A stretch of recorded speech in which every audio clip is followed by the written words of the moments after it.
네, 안녕하세요. 반갑습니다. 오늘은 2025년 12월 14일 일요일입니다. 오늘은 살짝 눈이 내리고 있어요.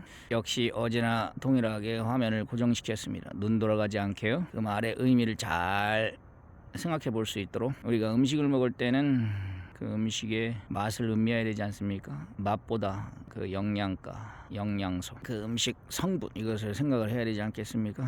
지혜로운 자는 근본을 생각합니다. 여호와를 경외하는 것이 지혜의 근본이다 했습니다. 여호와 하나님, 이는 무엇을 의미합니까? 전지전능하시다. 절대적인 세계, 사람이 더 이상 손댈 수 없는 마지막 궁극적인 세계, 그것을 우리는 하나님이라고 했습니다. 자, 지금 여러 가지 생각들을 쭉 했어요. 무한한 생각들이 계속 솟구쳐 오릅니다. 그렇다고 해서 아무 생각이나 막 하면 안 돼요. 생각이 자연과 일체가 돼야 됩니다. 법칙과 일체가 돼야 돼요. 일치가 되고 하나가 돼야 됩니다. 아무데나 가면 안 되지 않습니까? 목적지를 두고 거기에 해당되는 첩경, 지름길, 최단 코스를 골라서 그 길로 가야 됩니다. 이와 같이 아무 생각이나 그냥 주저리 이야기하면 듣는 자도 화가 나고 짜증이 나고 무슨 소린가 한다는 것입니다. 우리가 배운다는 것은 시작과 과정과 목적, 이게 삼박자가 딱 맞아야 돼요. 씨를 뿌리고 재배해서 열매를 수확한다. 문제를 풀고 대입해서 답을 찾는다. 완결지어야 됩니다. 자, 여러 가지 생각들이 있어요. 그러나 저마다 처한 입장, 환경, 여건, 처지가 다르기 때문에 그 답도 다릅니다. 저는 날마다 자연을 늘 생각합니다. 우리는 자연을 늘 생각을 해야 돼요. 지구, 땅, 하늘, 자연. 우리의 육체는 거기서 발생했기 때문에 그렇습니다. 자, 그렇다면 우리 정신, 마음, 생각은 어디서 발생했을까요? 진리에서 발생했습니다. 그래서 항상 진리를 생각을 해야 됩니다. 우리가 주변에서 보고 들은 것들이 굉장히 많아요. 그런데 그 모든 보고 들은 것들은 인간 사회에 속한 것입니다. 과거 역사에 속한 것이고, 현재에 속한 것이고, 타인에게 속한 것이고, 또는 내 자신에게 속한 것입니다. 아직 미래는 미완성입니다. 미결수입니다.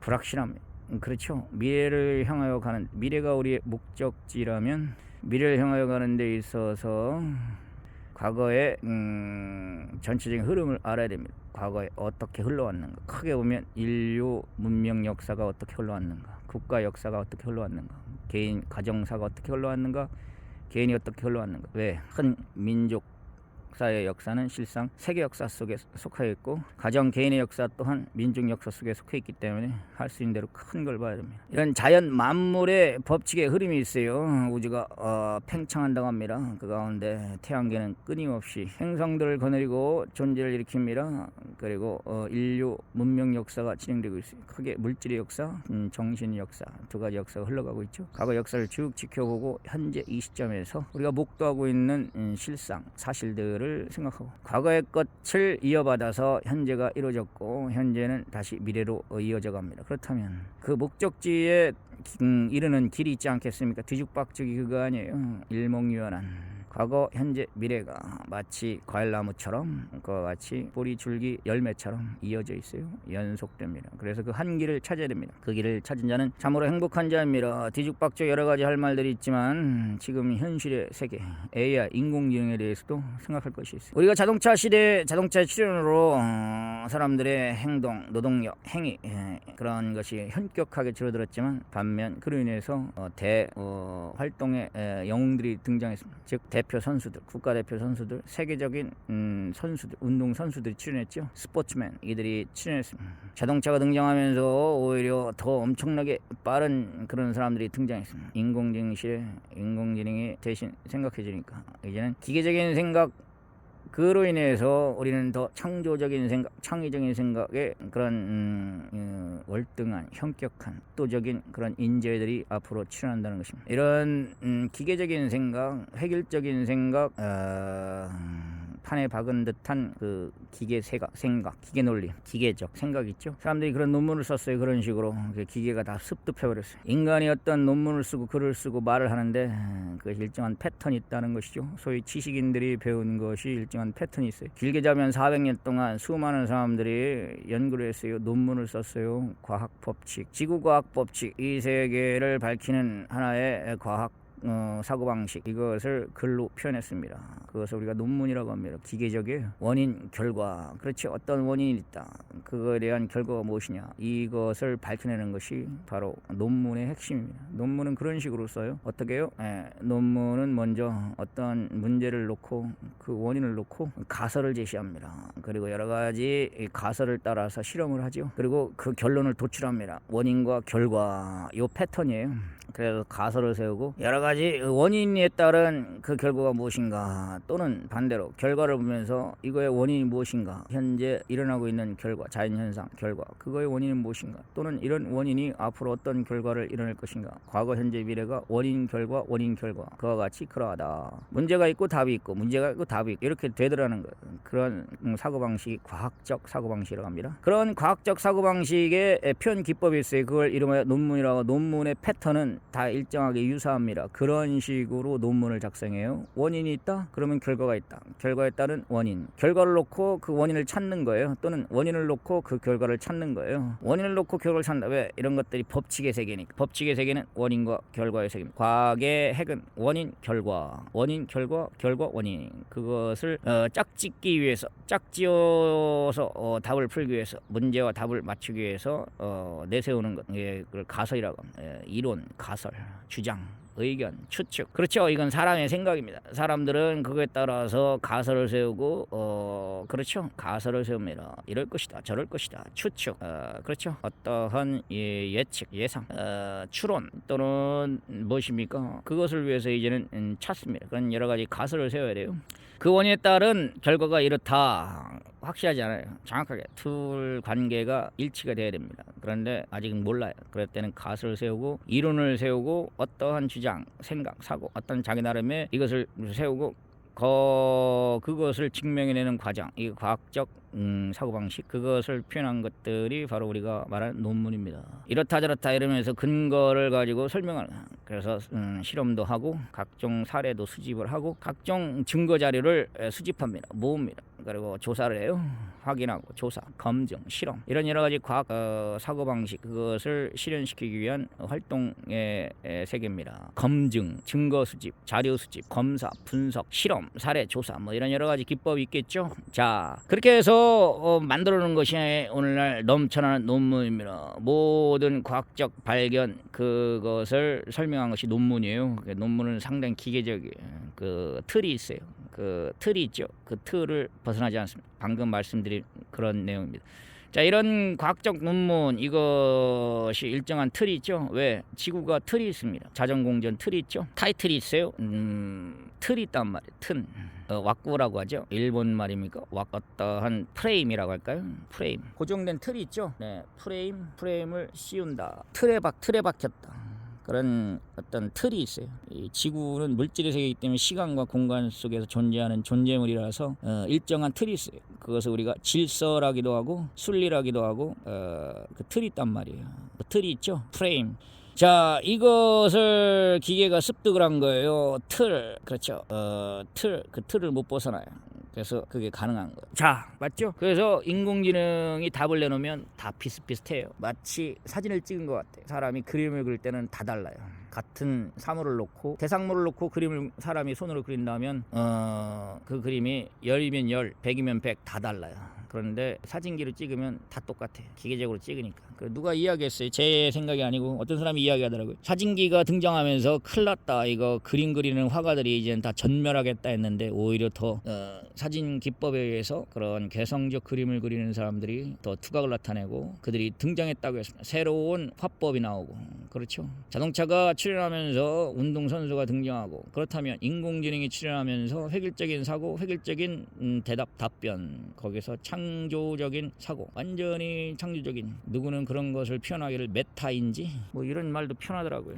쉽게 말하면 머리가 잘 돌아간단 말이에요. 머리가 비상한 사람 천재적인 사람이 등장한단 말이죠. 아주 머리가 비상하고 전혀 다른 그 틀을 벗어나는 생각을 하는 사람 그 한계를 뛰어넘는 인간의 과학적 사고방식의 한계를 뛰어넘는, 인간의 육적 사고방식 한계를 뛰어넘는, 인간의 물리적인 사고방식 한계를 뛰어넘는, 물질에 속한 유물론적 생각을 뛰어넘는 사람이 두각을 나타낸다는 것입니다. 우리가 그것을 종교적으로 말하면 영적인 자, 신령한 자, 영적인 자가 출현합니다. 국가대표 선수가 나타났다겠죠. 자동, 기계, 장치, 사회, 문명의 도구, 산업혁명, 과학혁명, 도구혁명, 이런 여러가지 혁명을 통해서 자동화 시대가 됐지 않습니까?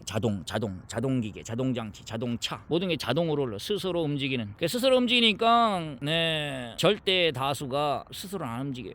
그래서 망가졌어요, 몸이. 옛날에는 육체 노동, 하루 종일 노동할 때는 비만이 없었어요. 뚱보가 없었습니다. 뚱녀가 없었어요. 뚱뚱한 사람, 살찐 사람, 돼지 같은 사람이 없었어요. 그런데 자동화 사회가 실현되면서 비만이 비만, 돼지들, 살찐 사람, 뚱보, 뚱뚱이, 아주 사회적 문제가 됐죠. 각종 병도 생기고 안 움직이니까. 그렇죠. 과거의 노동자 시대는 그런 비만이라는 것은 있을 수가 없어요. 비만은 찾아볼 수 없어요. 인간, 돼지는 눈 뜨고 찾아볼 수가 없었습니다. 그런 자동화 시대가 되면서 그런 뚱보가, 비만 환자, 이런 사람들이 속출했습니다. 그렇죠. 그게 자동화 시대의 폐단이라고 할까요? 폐해라고 할까요? 어쨌든 그런 현상이 일어났습니다. 이건 부정적인 결과죠. 자동화 시대, 자동차, 자동기계, 자동장치. 자, 그런데 그로 인해서 완전히 어떤 사람이 또한 등장했습니까? 육체미, 몸짱, 국가대표, 세계적인 선수, 스포츠맨, 이런 미남 미녀들이 출연했지 않습니까? 그렇죠. 물론 어떠한 문명의 혁명이 일어나면 그로 인해서 반대적인 것, 부정적인 것, 그리고 긍정적인 것, 그리고 찬성하는 이런 투파가 갈립니다. 알겠죠? 모든 시대적 흐름은 긍정적으로 봐야 됩니다. 어둠이 있어요. 항상 모든 것은 장단점이 있다. 장점이 있고 단점이 있어요. 그러나 우리는 장점을 봐야 됩니다. 어두운 면만 보면 안 돼요. 그렇죠? 새벽 어둡잖아요. 아, 어둡다, 춥다, 이렇게 단점만 보면 안 돼요. 물론 어두워요. 새벽 춥다, 어둡기 때문에 번뜩이는 아이디어가 솟구친다는 것입니다. 생각이 빛이 난다는 거, 그거 깨달은 거예요. 생각이 났습니다. 어둡기 때문에, 어두우니까, 어둠이 있기 때문에 빛이 빛나지 않습니까? 어둠이 없으면 빛이 빛나지 않아요. 그때 생각이 났습니다. 이와 같이 내가 눈으로 볼 수 없어요. 빛이 없으니까 눈을 감게 돼요. 눈으로 안 보여. 눈을 떠도 잘 안 보여. 사물이 불분명하게 보입니다. 불확실해요. 불투명하고. 그러니까 생각이 오히려 빛나더라는 것입니다. 그렇죠? 생각이 빛난다. 생각이 떠오른다. 어둠 속에 생각이 떠오른다. 그걸 발견한 거예요. 이렇게 생각하는 것입니다. 그래서 인공지능 시대에도 분명히 장점과 단점이 있어요. 분명히 장단점이 있는데, 어둠과 밝음, 이 두 면이 있는데, 좋고 나쁨, 이런 것이 있는데, 우리가 긍정적으로 좋은 것을 봐야 된다고 그랬죠. 그럼 인공지능 시대 좋은 것이 무엇일까요? 좋은 것을 먼저 봅시다. 이와 같이 생각이 획일적으로 된다고 그랬죠. 과학기술 기법, 과학적 사고방식, 400년 동안 엄청나게 사람들은 그쪽으로 훈련했어요. 그래서 논문을 써냈어요. 그래서 원인과 결과, 또는 결과 원인, 이 둘의 관계를 기계적으로 설명했어요. 원인과 결과, 간단하지 않습니까? 원인 결과, 원인이 있으니까 이렇다, 결과가 있으니까 이런 원인이다, 원인 결과. 그렇죠? 이 원인과 결과, 그것을 표현했어요. 여러 가지 수학적 공식, 수학적 표현법으로, 또는 물리화학적 표현법으로 여러 가지 방법, 그것을 우리가 학문세계라고 했습니다. 이렇게 표현했어요. 맞죠? 이렇게 표현했습니다. 그 표현한 것이 논문이 엄청나게 산적돼 있죠.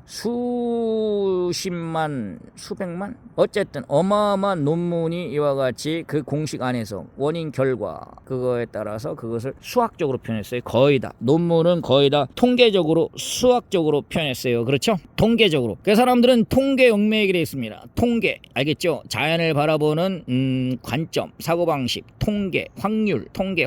그렇죠? 그럴 것이다. 그 테두리 안에 존재한다. 그런 확률이다. 콕 찍어서 얘기는 못합니다.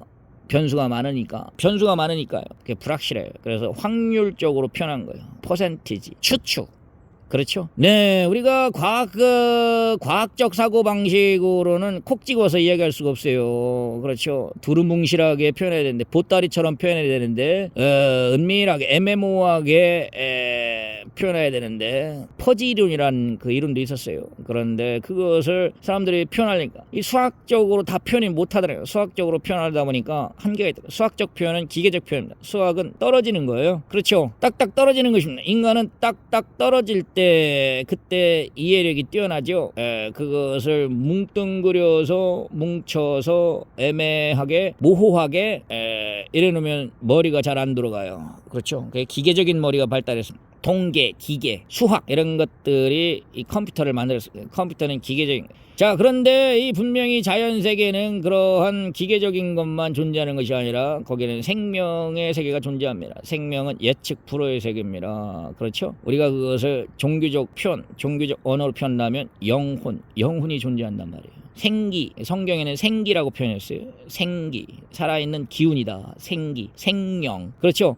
자, 그래서 이제 인공지능 시대에 우리가 긍정적으로 볼 때는 무엇입니까? 이제는 생각들이 이와 같이 획일화되게 되어 있습니다. 생각이 기계적으로 돌아가요. 생각이 기계적으로 돌아가니까 아예 생각을 안 하는 사람들이 있어요. 그래서 생각의 비만, 생각의 뚱보, 생각이 게으른 사람들, 생각이 완전히 무엇입니까? 생각이 돼지. 소크라테스가 그런 얘기를 했다고 하더라고요.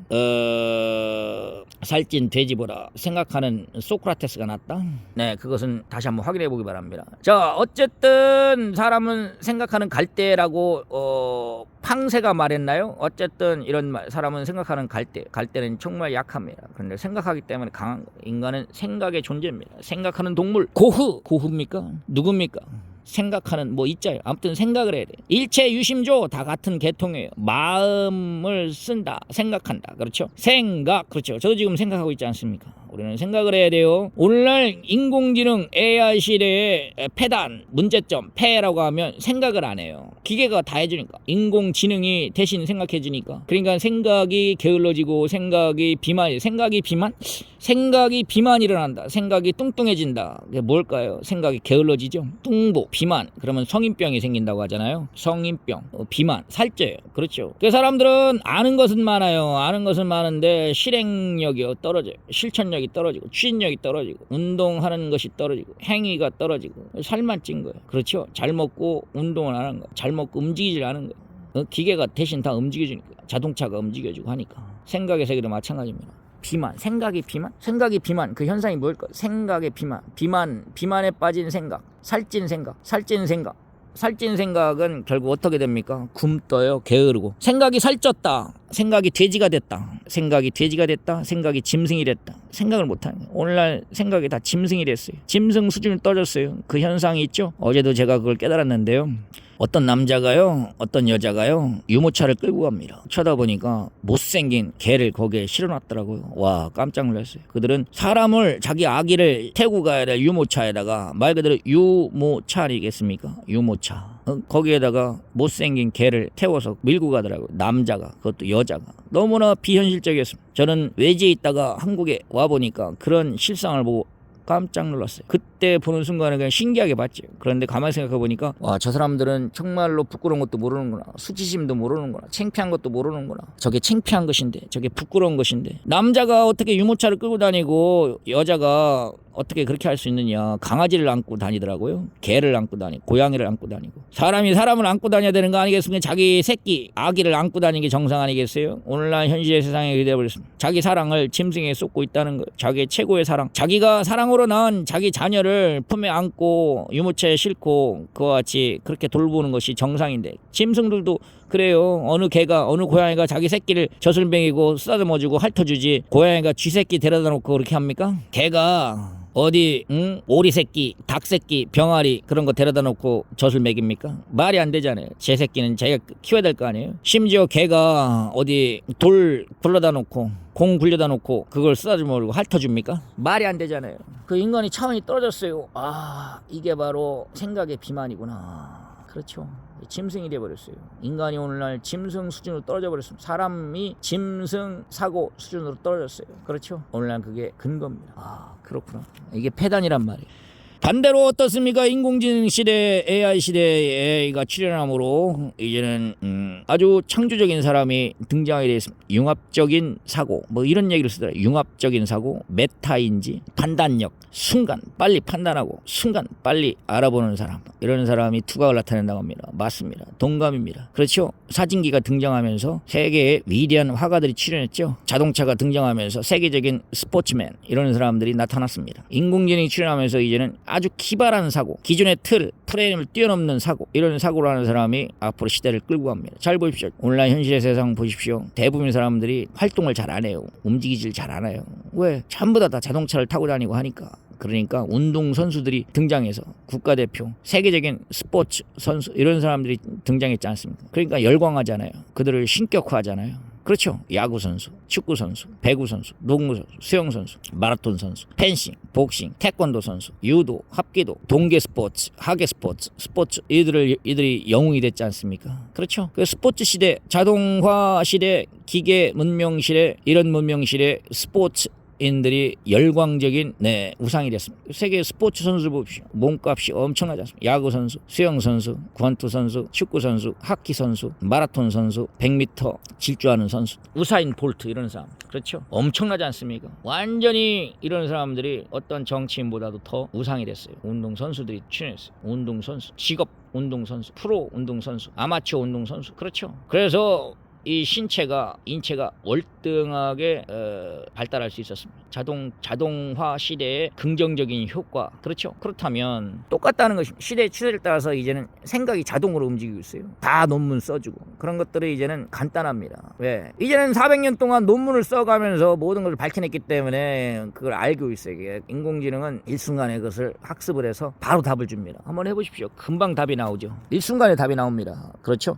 그러니까 이제는 그것은 이미 다 밝혔어요. 그러니까 새로운 사고 능력이 나타난다는 것입니다. 새로운 사고 능력. 기계가 없을 때는, 자동화가 되지 않을 때는, 기계화가 되지 않을 때는 사람들이 일일이 다 노동을 했어요. 삽 들고, 호미 들고, 낫 들고, 쟁기 들고, 톱, 도끼 이런 거 들고, 연장을 들고 몸으로 육체 노동을 했어요. 그러니까 육체가 그렇게 비상하게 발달이 안 됐습니다. 그런데 자동화가 되면서 특정 근육을 비상하게 발달시켰어요. 그래서 스포츠맨, 영웅들이 등장했지 않습니까? 동일합니다. 이제는 인공지능 AI 시대에 이런 지능이 대신해 주니까 어떻습니까? 그런 특정 사고, 특정 생각 이런 것들이 발달하게 돼 있어요. 그것을 이름하여 영적인 사고, 신령한 사고, 기존 육적인 사고를 뛰어넘는, 그런 틀을 뛰어넘는, 그런 프레임을 뛰어넘는, 고정된 틀을 뛰어넘는, 고정관념을 뛰어넘는 완전히 신령한 영적인 사고, 신령한 사고, 이런 사고를 가진 사람들이 등장하게 된다는 것입니다. 이건 확실한 거예요. 이건 분명한 것입니다. 영적인 사고에 그런 사람들이 앞으로 영웅이 되는 시대. 그 사회에서는 벌써 융합적 인재, 융합적 사고, 메타 인지 뭐 이렇게 이야기하더라고요. 판단하는 판단력, 알겠죠? 판단력이 민첩해야 됩니다. 옳고 그름을 판단하고 선과 악을 쪼갤 줄 알고 순간 분석할 줄 알고, 이런 사고, 이런 판단력, 이런 판단의 사람이 앞으로 영적인 자로서 두각을 나타내는 시대가 옵니다. 판단력이 중요해요. 지금은 너무 엄청나지 않습니까? 정보 홍수, 지식 홍수, 뭐 유튜브 열어보십시오. 어마어마한 내용들, 자료들, 그런 정보가 넘쳐나는데 거기에는 좋은 것도 있지만 나쁜 것도 있어요. 즉시 빨리 분별해야 됩니다. 분별력, 판단력, 즉시 판단해야 돼요. 옳고 그름, 선과 악을 딱 쪼개야 돼요. 즉시 판단하는 판단력. 이 판단력이 다름 아닌 신령한 거예요. 영적인 거예요. 정확하게 본 즉시 바로 판단할 수 있어야 됩니다. 판단력. 우리가 신언서판이라고 하지 않습니까? 신언서판. 몸과 말과 글과 판단력. 그렇죠. 최종 마지막 판단해야 돼요. 최고 높은 지능은 판단력입니다. 선과 악을 쪼개는 능력이에요. 선, 악, 분립. 그렇죠. 이것은 아니다, 이것은 맞다, 이것은 허무하다, 이것은 영원하다, 이것은 그르다, 이것은 옳다. 이걸 순간 민첩하게 즉시 빨리 판단할 수 있어야 됩니다. 앞으로 그런 사람, 그런 지각 능력, 그런 사고를 가진 사람이 영웅이 되고 우상이 되는 시대가 옵니다. 너무 복잡해요. 그렇죠. 싹 쪼갤 수 있어야 됩니다. 일순간 쪼개서 딱 구분할 수 있어야 돼요. 이런 사람이 앞으로 유명한 사람이 되고, 이런 사람이 이 시대를 선도하고 끌고 갑니다. 그런 영적인 인재, 영재, 사회에서 말하는 영재가 아니라 영적인 인재, 신령한 사람, 깊이 들여다보고 속속들이 아는 사람, 이런 사람들이 앞으로 이 시대를 끌고 나가게 돼 있습니다. 이것이 바로 인공지능 시대 우리가 긍정적으로 봐야 될 사항입니다. 이런 사람, 이런 인물, 이런 인재, 이러한 천재, 하늘에 속한 신령한 영적인 이런 사람들이 등장하게 돼 있습니다. 벌써 그런 사람이 등장했어요. 깨닫기 바랍니다. 감사합니다.